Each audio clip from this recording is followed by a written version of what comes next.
What's up, everybody? Welcome to a new episode of Full Court Cleveland, live from the Big Play Studios and still towing Lake Erie. And here we are on the All-Star edition. Ryan Tyler, the All-Star super producer, and the All-Star cast of friends that I have. And I like to say all my friends are All-Stars. Mr. Sam Amico and Daniel Booby Gibson's back in the house. Yes, you've been sir. busy, Booby. Welcome. I know you've been busy all over the place. And how's everything going? I mean, everything's good, man. I remember I left to go get my son in L.A. I got to bring him out here to the snow, of course, but as long as he with me, it's cool. And then I got to broadcast some games. I got to get out there and see the Cavs do their thing. So it's been a fun week. Booby's been on TV more than Taylor Swift lately. She was sad this week. Yeah, she was. Were you expecting a sad. ring too, or no? I mean, maybe. Yeah, Maybe. All right, because I know everybody was thinking, oh my God, if what's his name? Proposes. Kelsey. Yeah. Kelsey, yeah. I mean, it is Valentine's Day, you know what I'm saying, coming around, and I'm putting myself out there. I don't have a date, but tomorrow I'm doing this thing where if you need a date, just hit me, you know what I mean? I'll pull up on you. You want me to meet the parents? you need a We'll be little making it official right off the bat. you need a little teddy bear cuddle package, you know what I mean? Dinner, what you need? You need me to meet the friends? Whatever. We'll be messing around. I'm dropping it today on Instagram. You gonna laugh. It's called Rent-A-Gent. We still have to get that dating game going, you know?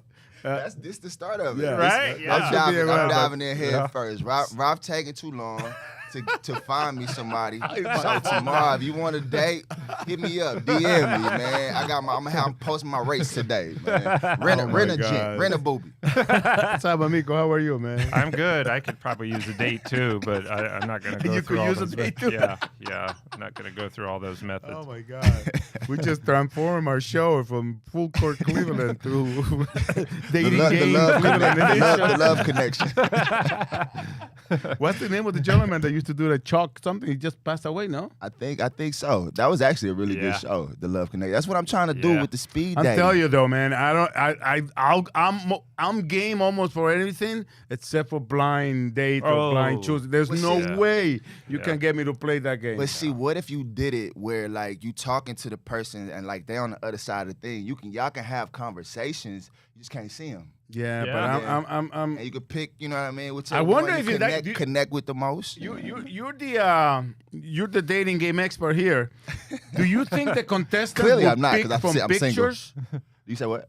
When a person went in and they had three women on the other side, or vice versa, a woman and three men, Right.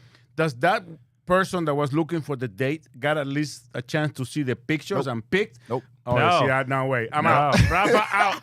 It's There's no all way. it's all blind. That's all we care about is looks, man. We gotta Yeah. know what's No, on the, that's on not the all I care inside. about, but it counts. It's what's Not on that the I have the looks, but hey. ladies, what's on the inside? man? Oh, If- sweet If booby. she ain't 280, if she ain't 280, she ain't a lady. Booby Gibson showing a little tenderness here. she got to be 210 for me to get in. You know what I mean? I'm starting to get can we get Otis Redding in the background? Like show a little tenderness. Hey, for man, that's Booby what's Gibson. going on right now. I'm in my feelings today for sure. Wow. It's one of those days. I Well, mean, yeah. Valentine's Day is here and I don't have a date, so I'm in that type of mood today. In case you haven't noticed, this is a basketball show. We can do that next week. Yeah. But, hey, the All-Star game is in San Francisco. sir. And I left my heart in San Francisco. The song goes something around like Yeah. that. So this is gonna be All-Star / Love edition. Are you guys excited for what's coming up? Or For the All-Star game? Yeah, I think so. what? I think, About what? I just think, I mean, it hasn't been working out lately in terms of, these scores that are getting up close to 200s. So I'm all for this new format. I know fans are kind of like, what's going on with, the fact that there's going to be 4 teams and you play to 40 and you have a championship game. I kind of think it's kind of cool because it hasn't been working out East versus West. Now that I'm working here, sharing the stage with 2 basketball professionals in the media, both in the media and the site, who's gonna? I know Kenny Atkinson won for the East, and what's his Daniel. name? Like the guy, I always have an issue with all the consonants. and I can't pronounce his the name. Oklahoma City That's coach. the Yeah. Thunder, yeah, Thunder. Who's gonna coach the other 2? The They assistants, did right? the for the other 2 teams. Didn't they do the TNT guys? No. Didn't They're, Shaq? they're going to be the GMs. They're like the GM. He's Oh, like they team got chalk, different coaches. team this, team that, and then Oh, I the thought they winner were of the Saturday tournament. Right. is I gonna- just learned that last night. Okay. That the Cavs assistants who are going, one of them's going to coach the other team, and then an Oklahoma City Thunder assistant's going to okay. coach. There So you go. there's That's four awesome. I have coaches the right there. professionals here. So we're gonna talk about that. Yeah. We're gonna talk about, it's a very different style show here because there's really nothing to look forward for the Cavs other than a very heavy presence of Cavaliers in San Francisco. Kenny Atkinson on his staff, Donovan Mitchell, and Darius Garland with Mobley in the All-Star game. Mobley and Mitchell in the skills challenge. Darius Garland in the three-point shooting contest. We're gonna talk about all. Did you ever do the I three-point? did. Twice. Yeah. I gotta tell you something. I just got an invitation, and I just found out that they are trying to trick me at the office by asking me to bring you along to this thing. I'll tell you when we come back. But we're gonna talk about the Cavs' victory and heading into the break on a winning streak. We're gonna talk about what teams have to do, especially with Booby, what teams and players have to do when they come back from the All-Star break. We're gonna talk about everything that's going on and a couple of more surprises outside of the basketball court in the Cleveland full court Cleveland on the FanDuel Sports Network. With love.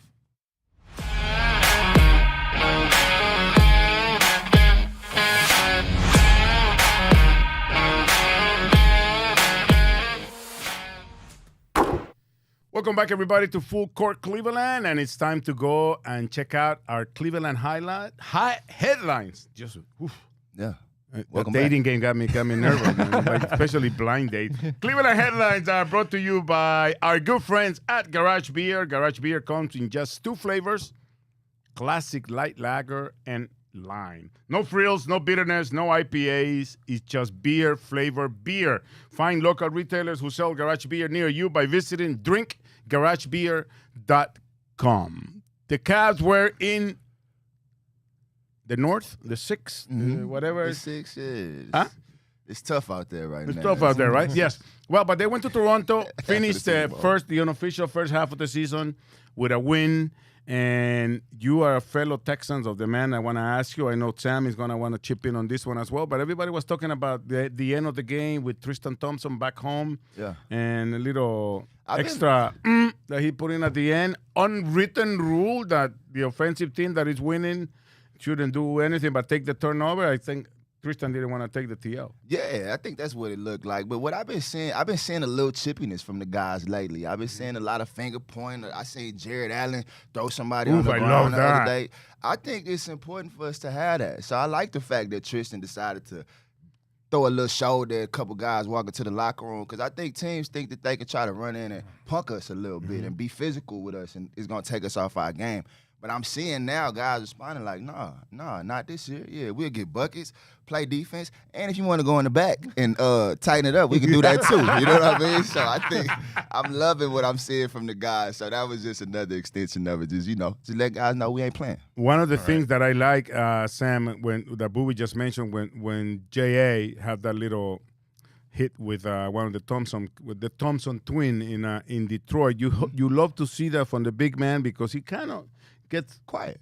Yeah. Baby. thought of as like a mellow dude, but Yeah. hey, don't mess with a man's pride, especially after being overlooked for the All-Star game. Right. That's exactly it. I think that, to Booby's point, they're playing with a little bit of an edge. And I think that a lot of people didn't look at them as a team that's physical or a team that's going to, I don't want to say punch back, but, be physical in return.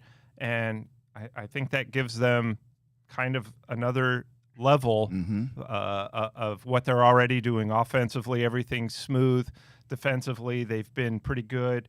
And to get that, so teams are looking at it like, well, maybe if we get in their heads a little bit, we can get them off their game. And they're saying, we're not getting off of our game, and we'll be physical right back. So to me, it's another addition to, what you like. And you know what that Tristan Thompson dunk to me said was, number one, the fans, he's from Toronto, so those fans were cheering for him to get a bucket. Number two, it's like, well, national media is not paying much attention to us, maybe they'll start noticing us now if we have a little bad boy to our Yeah. game, you know? Yeah, for So sure. to me, I thought that was just fine. You know, last time we were here with you guys, we talked about the trade deadline, and I don't think there's ever been a trade that I like. Because there's always that human element involved, Right. and spending day in and day out, not even the way the players do, but at least the way we cover the team, you get to love the guys that that play for the team. And two guys that got traded by the Cavs in Caris LeVert and Papi, I used to call him, George Nian, El Microbus. Two guys that everybody loves, and two guys that were a huge part. But you have to give it, Booby, to our president of basketball operation, Kobe Allman, by bringing in DeAndre Hunter, who looks a lot like Pelé when he was young, by the way. Just to give you just Pelé. You don't know who El Rey Pelé? You got to help me. Exxon Orantes do Nascimento, one of the best soccer players ever in the history I've heard of the soccer. name, but I didn't know what he looked like. He looks like DeAndre Hunter when he was young. I got you.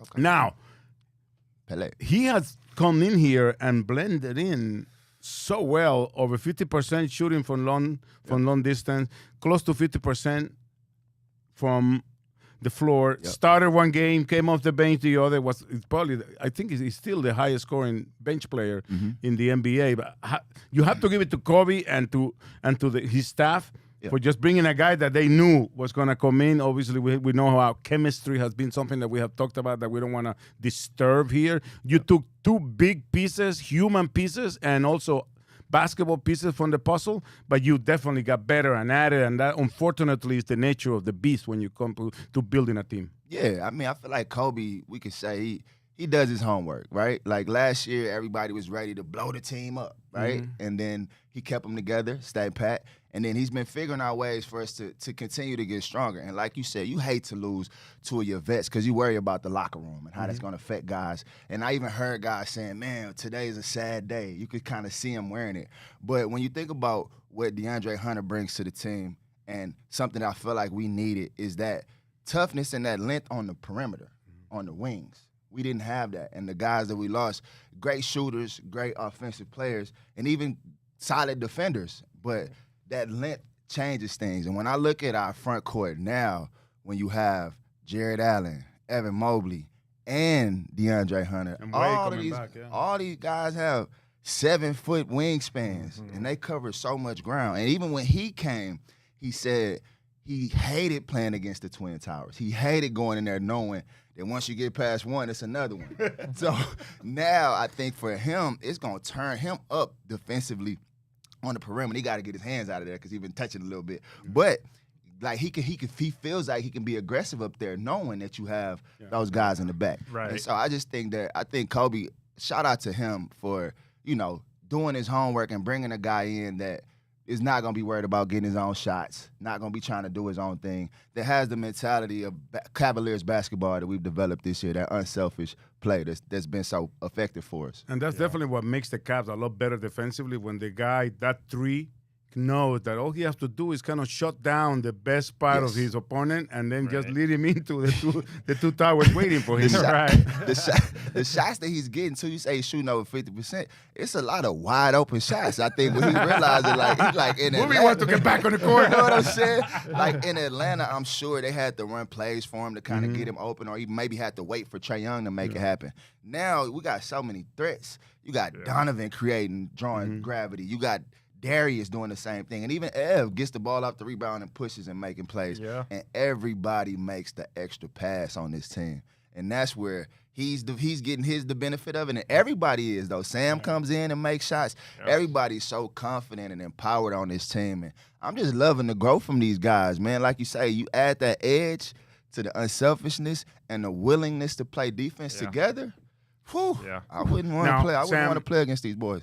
After the trade deadline, you could see the game in Washington. Even some of the guys have said that, like, they were really there. They had to kind of like in shock. Yeah. Nobody likes to lose teammates. Even when it comes to say to get better for what's coming up, what the goal is to win a championship. But at the end of the day, that Washington game, they literally like scrapped it out and won the game on the road against a team that had won 3 in a row. Even you have said by mistake they were going against the plan. But the game in Minnesota and at home and the game in Toronto, like 30-12 first quarter scoring for the Cavs against Minnesota and 41-17 against Toronto. So you can tell the guys, as much as it hurts, at the end of the day, this train's still moving towards the top, towards the end of the line, which is the championship, or at least a chance to fight for one. Yeah. And you could tell that everybody kind of got it together, got over the issue, realized the nature of the beast that they're in, and it's showing going into the break. Yeah, those were 2 very impressive first quarters going into the break. Those games were over by halftime, right. 2 of the last games. And like you said, that first game after the trade when DeAndre Hunter hadn't joined the team yet, there was definitely some emotions with George Niang and Karis LeVert. George was the first guy you'd see when, as a member of the media, when you walk in the locker room, you couldn't get past him. He's the first NBA player who would come up to me and just start talking as if he expected me to interview him. I was like, actually, I'm waiting for Donovan here, but whatever, I'll just start right. Yeah. But so I mean, those personalities, and Karis, obviously, a class guy through and through, one of the hardest workers on the team, had that reputation. So yeah, that hurts a little bit, and Ty Jerome, who's best friends with DeAndre Hunter, said, I couldn't be more excited that DeAndre's here. Coin, right? But yeah, we're losing 2 of the best humans in the NBA. So once they got past that, I think that you saw, look, we're even more confident than before this trade. And I just think their confidence and their performance right now has just been sky high because of it. And just as a proof of what a dude George Niang is, because we all know each other. I never like to say, I'm good friends with this guy or good friends with that. But we all have different relationships. But I wrote to him on Instagram just to tell him, how much we were going to miss him and how much we wish him the best, because I know I'm speaking for everybody. And he did reply. He was just like, he's very thankful for the way he was felt welcome here in Cleveland. He loved the fans. He loved the organization. So, hey, nothing but the best for the G-Wagon, who had 21 points and a chance to win it in New York. Wasn't he shooting that thing? He was shooting that thing. So Wolverine, Karis LeVert. I hope he gets introduced as from the University of Michigan and not from Columbus, Ohio, when he's in the starting lineup. We'll come back. I don't want to get in trouble. We'll come back for another segment of Full Court Cleveland. We're going to talk about a recap of this first half of the season and what's coming up in the All-Star game when we come back on the FanDuel Sports Network.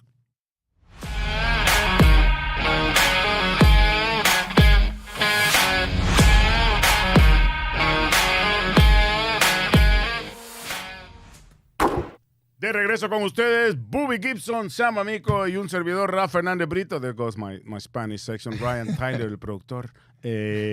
First half of the season, best record in the NBA for a long time. Still there, like a half a game. I think the difference is between the Cavs and Oklahoma for sure, no doubt about it. The best team on the eastern side of the NBA. Favorite game, favorite moment of the first half, Bobby Gibson.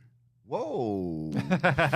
Favorite game. Yeah, I'm gonna get that to Sam. I don't have a favorite game. I guess well, yeah. Maybe when it was all the lights were on and we had the OKC game here. Yeah. The national team, national TV game. Yeah. I felt like that was a great game to really see what the fans can do in the regular season. Like, they really got into that game and it felt like a playoff atmosphere and what we might potentially see in the finals.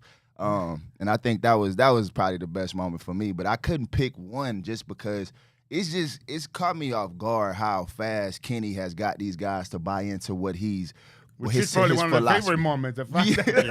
Yeah, like that's what I mean. I was trying to think of a game, but I think it's beautiful to see that it don't matter what guy has gotten plugged into these moments after adversity or during adversity, they all have shown up at different times. And so I just think it's just amazing to see this being his first year and guys buying in, playing the right way, moving the ball every single night. It's like you expect like one night for it to like switch up, but it doesn't. Even when we lose, we still kind of lose the right way. So I just kudos to Kenny for what he's been able to do so quick.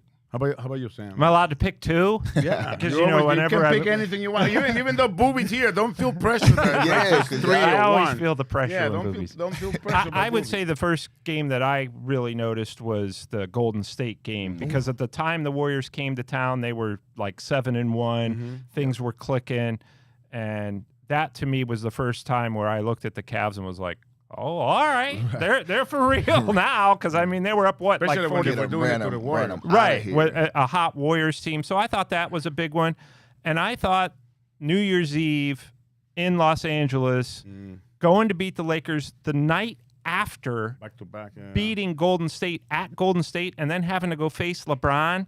I was just on the day after his 40th birthday, I'm like, that's a schedule loss. There's no way they're winning this game in LA. Yeah. And they came out and they just refused to lose. I was super impressed with that. Those were kind of two moments where I was like, okay, this team can win a championship. That's a good. You know, I was there for that. that was- I was there for, Were for you? the LA joint. I didn't get the invite, but I would have come with you if you'd asked me. Oh man, you know you can roll with me anywhere, man. You my guy.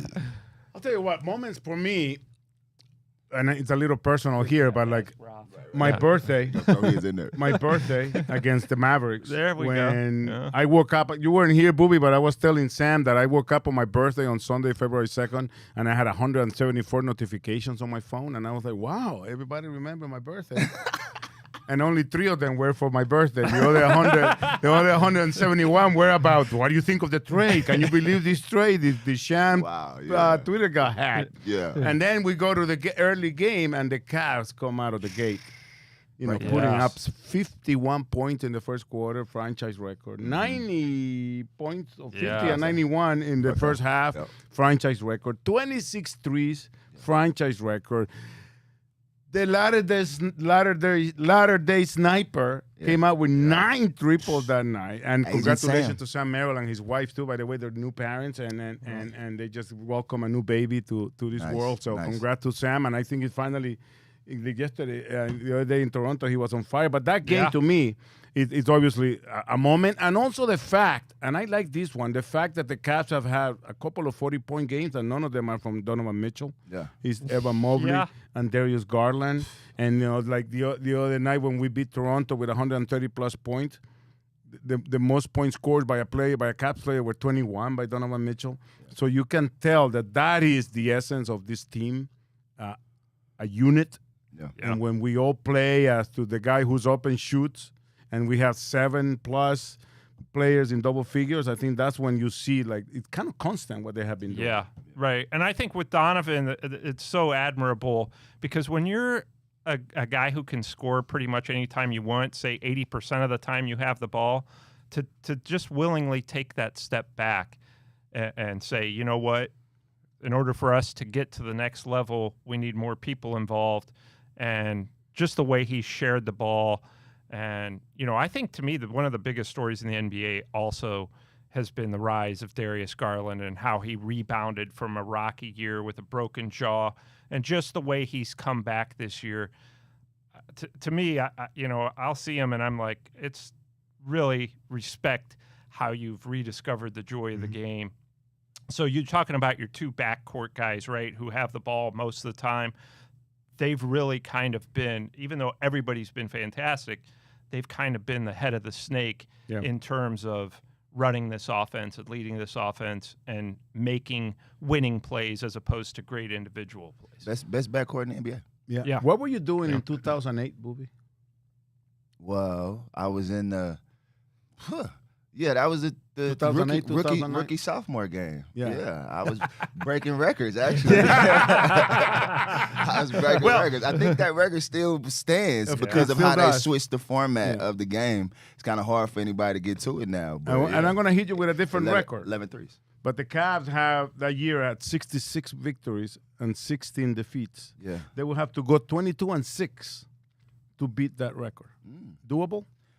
I mean, the way we've been playing, I would not bet against this team. I wouldn't bet against us. I know, things happen and the schedule gets a little tougher, and I think we have another. But I can't even say the West Coast because we took care of the West Coast. March. No, we're going March again. Yeah. Yeah, we took care of it this first round. Yeah. So normally for NBA guys, that's a scary trip because you're like, okay, maybe if we get 3-2, that's a good trip for us. You know what I mean? Because just to travel and being on the road so long. But I mean, I feel like with the way these guys are playing, if we could continue to move the ball the way we're moving it, I think 66 is definitely a reachable number. Even though Booby Gibson is with us here in the studio, we're going to allow Sam Amico, when we come back, to do his power ranking, top 3, top 6, top 5, top 4-ish, whatever he wants, he can do when we come back on Full Court Cleveland.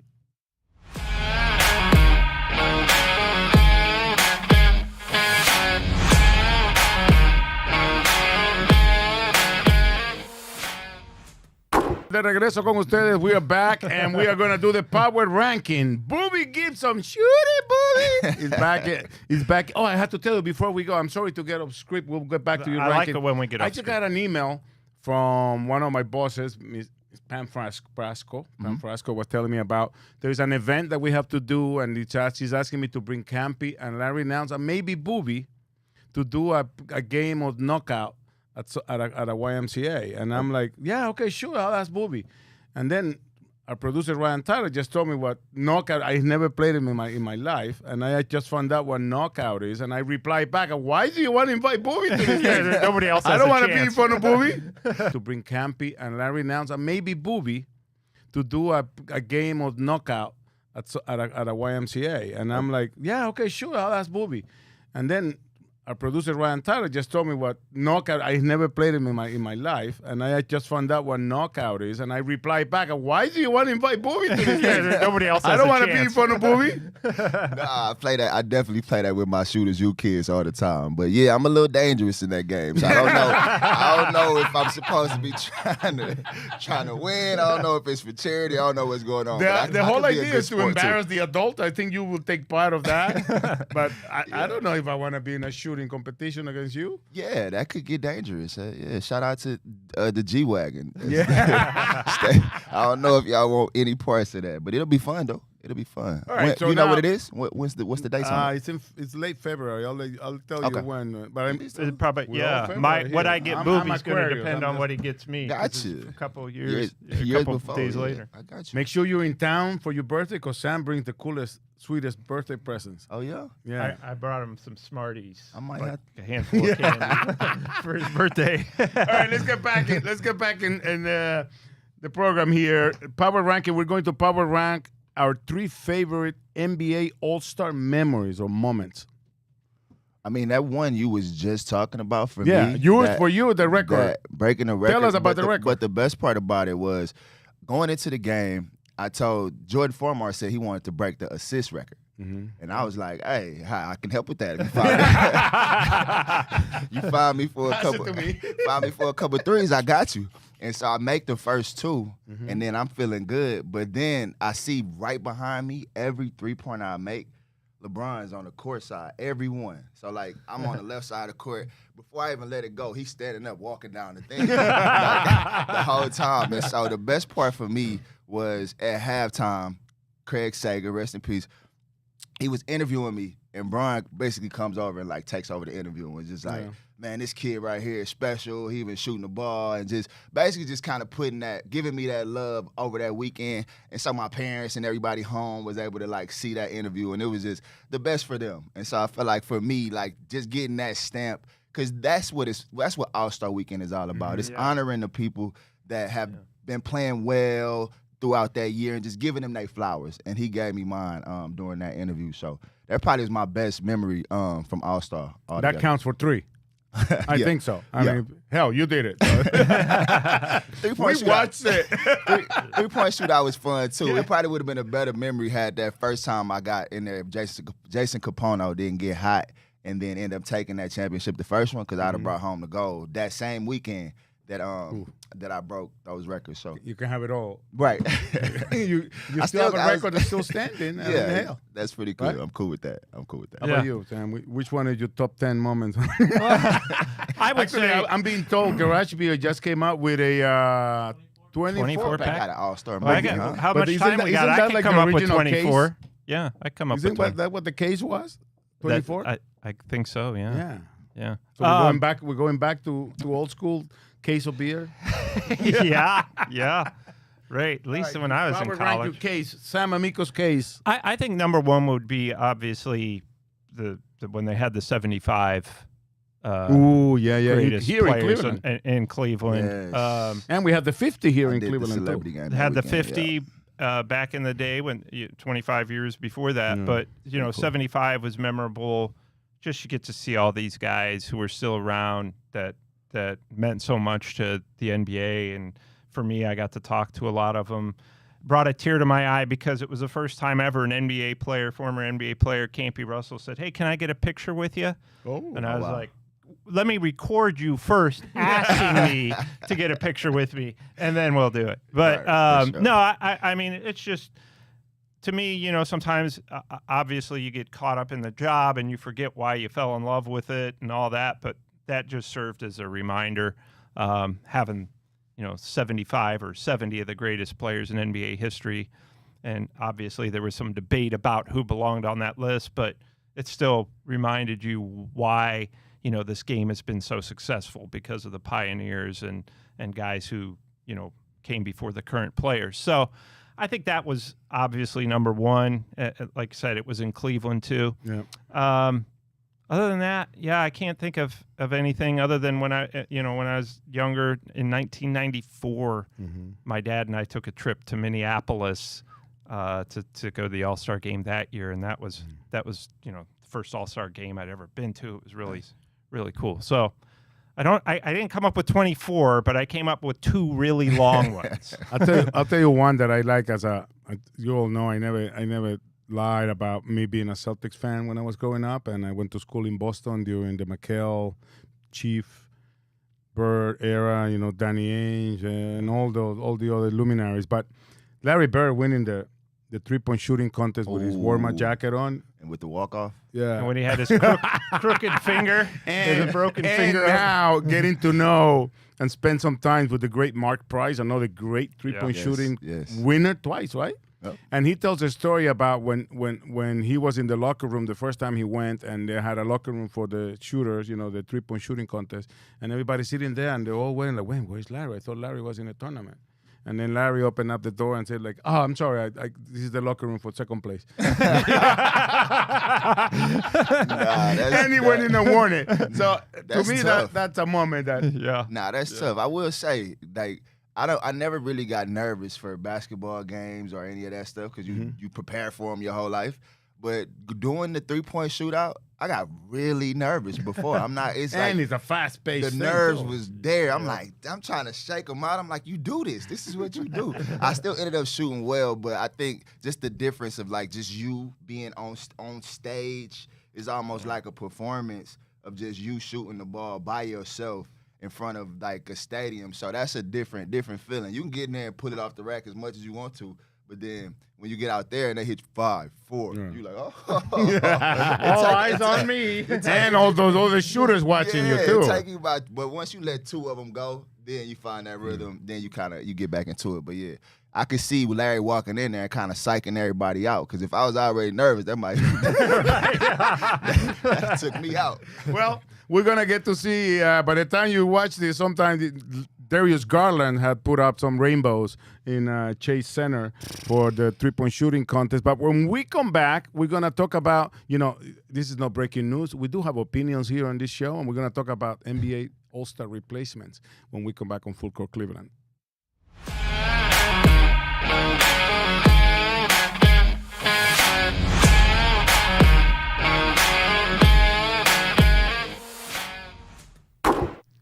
Welcome back, everybody, to Full Court Cleveland All-Star Edition with our All-Star, Daniel "Booby" Gibson, the man in charge of being an All-Star NBA writer. He co-invented the internet with Joe Gabriel, Mr. Sam Amico, and yours truly, Rafa Hernandez Brito. The most I played was neighborhood basketball, but hey, I'm in the NBA. And we're with the Cavs, right? Yes, sir.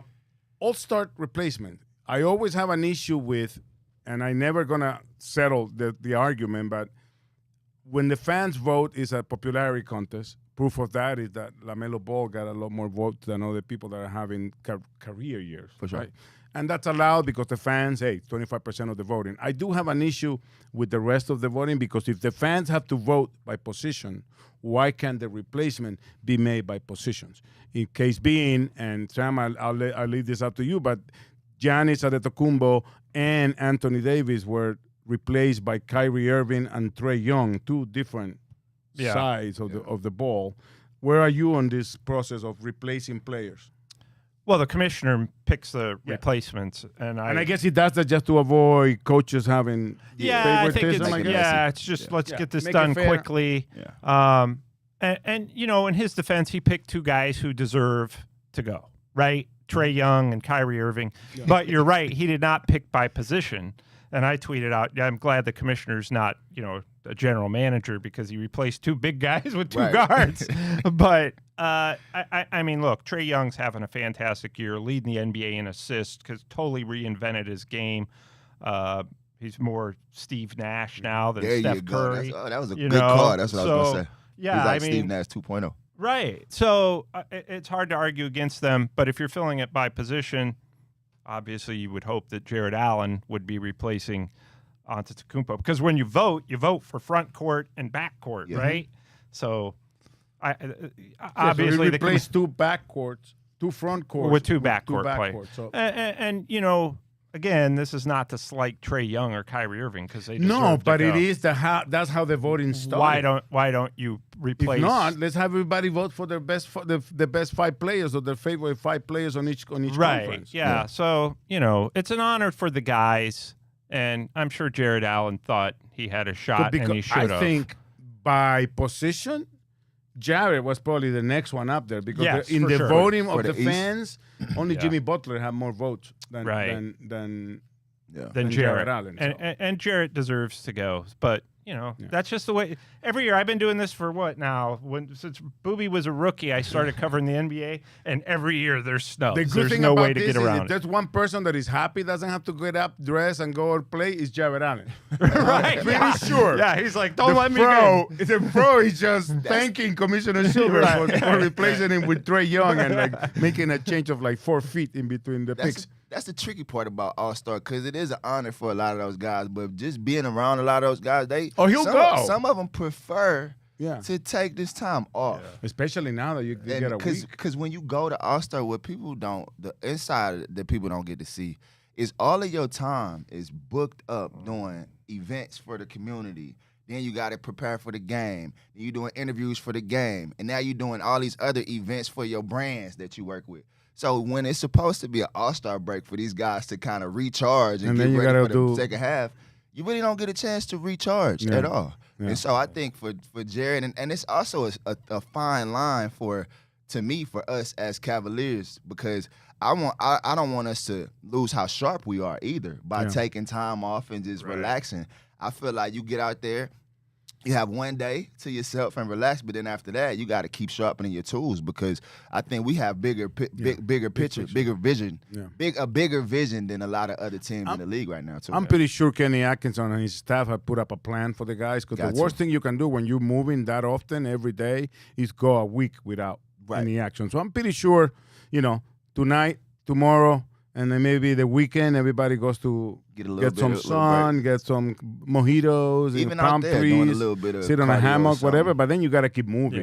Even if like I always tell people like in the Tour de France when they have an off day, they still go for a 100-mile ride. Right. But it's important. It's but important. I have this one set up just for you because a fellow Longhorn just became the 8th member of the 30,000+ point scores in the history of NBA. And speaking of Easy Money Sniper, one of the coolest nicknames. The coldest Kevin player ever come Durant. out. You thought about him joining that list of 8 guys. This is the coldest to ever come out of the University of Texas. And I remember I tell a story when he came into his visit. That's when I knew it was time for me to go to the NBA. It was when he came in. I knew because we had a practice. And me, LaMarcus, PJ Tucker, we think we nice, right? We number 2 in the country. man, this kid comes to work out with us, and he is going to work. Firing you. What? Smoking And you. so I'm like, if I'm averaging about 15 to 16 right now. When this kid come, it's gonna go down to about 12. I gotta go. But that's just a testament to how great Kevin is. And the thing I love about him most is he's just a hooper. All he cares about is going to the gym and playing basketball. He'll play at the park. He'll play in the backyard. It don't matter. And so to see him work through his injuries and still get to the point where because that to him, he might not say it, but it matters to him because of all the work that he's put in. He want to be up there as one of the greats of basketball, one of the basketball gods, which I think he is. And you tell me if this is fair or not to say, but I think he's the most prolific scorer right now in the NBA. And I also believe that his number, 30,000 plus right now, would be a lot higher if he wasn't as unselfish as he is on the court. Yeah. Is that a fair statement? I agree. Like, the way he scores the ball, he's so efficient. Because you imagine if he just decided to just cast him up and just get him up. So I just think that's another testament to just how much he works at his game. Like, this guy really works all summer, all season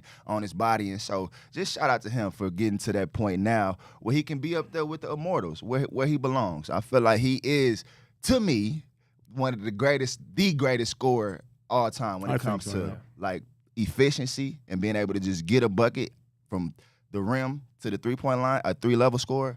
Yeah, Kevin Durant is that guy. All right. When we come back, is the best part of the show where we leave the subject of basketball and we're going to be talking about love. I got to ask you about the halftime show in the NFL. That was back on love. I think it's something that I want to get your opinion, and we'll hear it when we come back on Full Court Cleveland.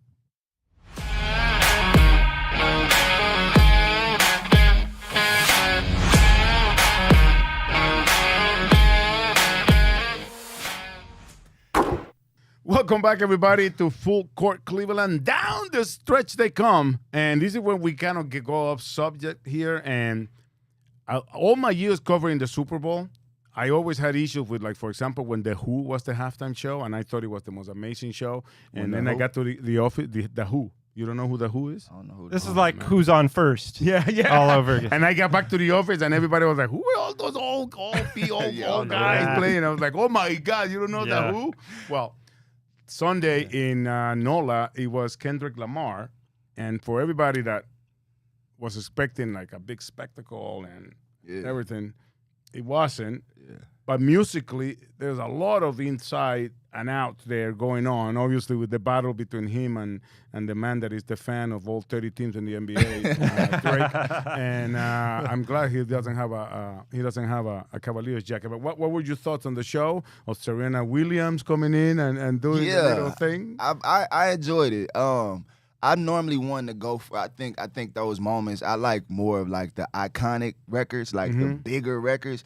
But after hearing people talk about like the symbolism that he had for his show and how he had Uncle Sam as Sam, Samuel L. Jackson. So I think it was a lot of symbolism there. But to be honest, when I'm watching the show, I don't want to have to look for the symbolism. Well, that's the thing. And you usually don't get it until after. Why are you hiding that from me? It's a show. I want to know when I see what's going on. You want it all out there. Yeah, make it easy for me. Right. But I still think it was a great show, and I think he did well for just performing, setting his tour up that he has coming up. I think that was more of like what he had going. And to be fair, I don't think there were that many people in the audience at Caesar Superdome that kind of figure out. Yeah, because they was mad. I just felt it was like the weekend show purchase at Temu.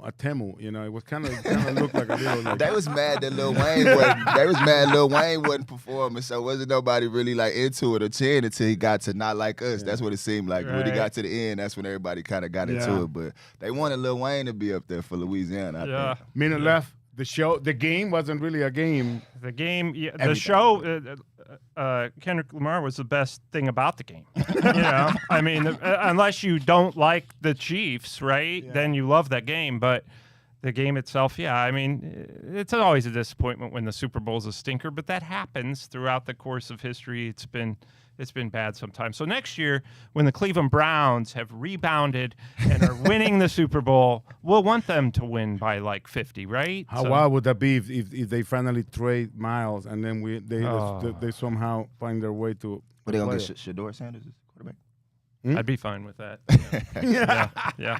Shador, what we got? Hey, listen, when we come back next week, we're going to be talking about what happened in San Francisco, and we're going to be talking about what the Cavs have to do to get to that promised land, which is winning first the Eastern Conference and then getting the second banner hanging from Rocket Mortgage Fieldhouse. Until then, Ryan Tyler, Bobby Gibson, Sam Amico, yours truly, Rafa Hernandez Brito. Hasta pronto. Ciao.